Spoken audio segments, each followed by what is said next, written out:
Hello, welcome back to my channel. My name is Tara. If you are new here, hi.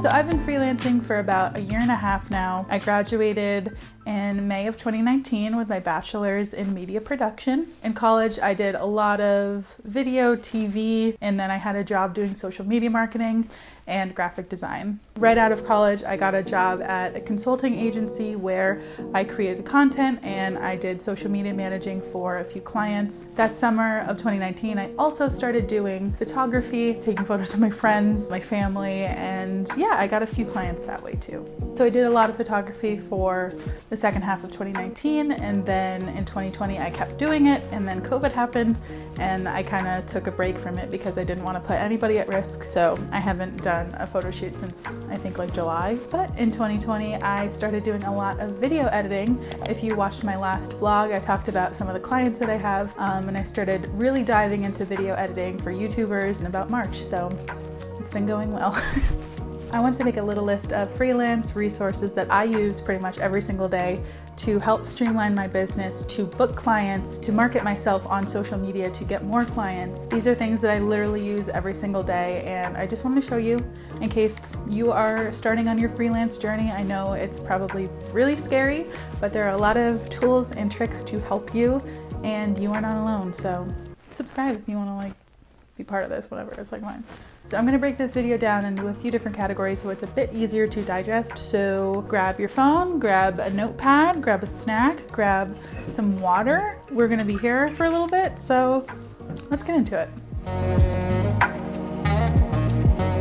So obviously the goal of your freelance business is to create a profit. So keeping your finances organized is very important. Like I said, 2019 was my first full year freelancing. So that means 2020 was my first year filing taxes. And let's just say my lack of organization in 2019 led to a very surprising tax appointment. Just filed my taxes at H&R Block. Just realized that I have to pay $4,000 in taxes. Woo! So needless to say, I got together this year, and that is because of a little program called Bonsai. So Bonsai is an all-in-one program, and that's why I really wanted to talk about this first. This is where I keep track of all my clients and my current projects, and I also can create and send proposals, contracts. I can even generate invoices through this and get paid through the service. So once I book a project with a client, I pop it right into Bonsai. When I'm finished with the project, I generate an invoice. I plug in how many hours I spent on the project. The invoice automatically generates the amount owed for my client. I can then send the invoice to them through Bonsai. I can also see right on my dashboard how much I've made and how much I spent. It's really helpful to see it in the dashboard, how much I'm making, how much I'm spending, and what is my profit. I can also keep track of all my expenses on there. I manually import all of them every time I spend something from a business account.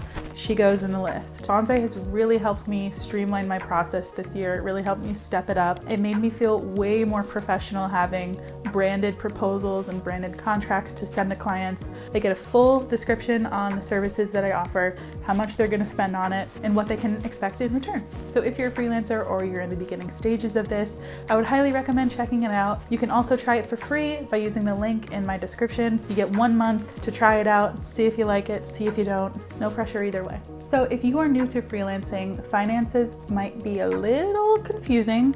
I know when I started, I felt very in the dark about a lot of what I was doing. How much should I save for taxes? What are even taxes? Somebody help me with taxes. So basically, since you work for yourself, you have to keep track of how much taxes you owe to your state and to the government. This year, I started paying quarterly taxes, which I highly recommend you do. I didn't in 2019, and that's where that little surprise number came from. So I highly recommend every single time you make something, 20 to 30%, you never see it. It's not yours. Put it in a savings. So I am very bad at math, and this makes for kind of a headache come tax season. So through the year, I have a spreadsheet, and the spreadsheet shows how much I made on an invoice, and then what is 20 to 30% of that, and what the amount is that I should put into savings from that payment. So I can't stress that enough. It's very important to be saving as you're making. And it's also good for your business to have a savings account, not only for taxes, but just for emergencies. So yes, I use Google Sheets for that. It's very, very helpful.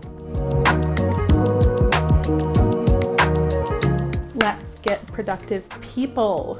So I want to talk about a program called Notion. I've always wanted to start a bullet journal, but I get really caught up in how ugly I make it. Notion has solved that problem for me. It's a really beautiful way to create lists and keep information and have a journal, and it's just like the best all-in-one place. I use this primarily for daily to-do lists and tasks, but I also use it to plan my content for the month. I can make mood boards, keep track of my freelance hours. I also have shot sheets and video treatments, which is what you're looking at right now. And Notion is completely free. There are upgrades that you can have if you are a business of more than one person that you have to share with, but you can also share some of your boards for free. So if I'm creating a list of locations for a potential photo client, I can just make that board visible and send it right to them.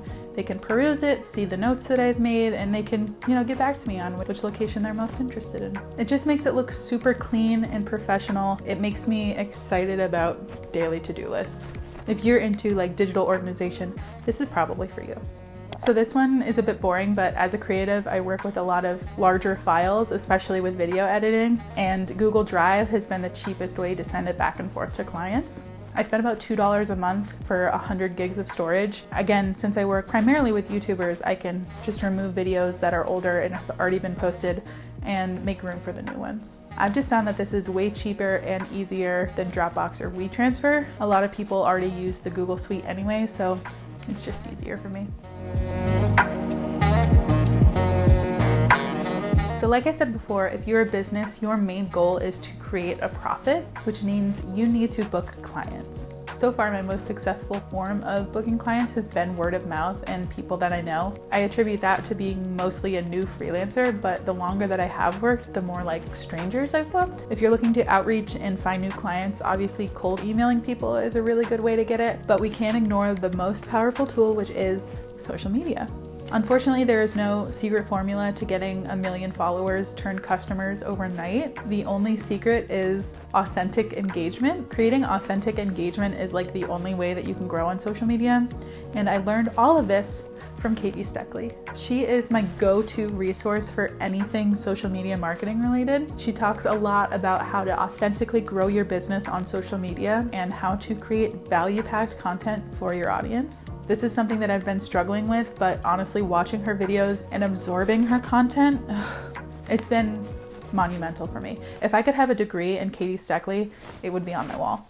She posts so many tips about best practices for Instagram, how to authentically grow, how to plan content, literally anything that you want to know about social media, she has a video on it. So I've linked her channel below. Also, I would recommend following her on Instagram because her life is just so cool. She has a van, she lives in Canada.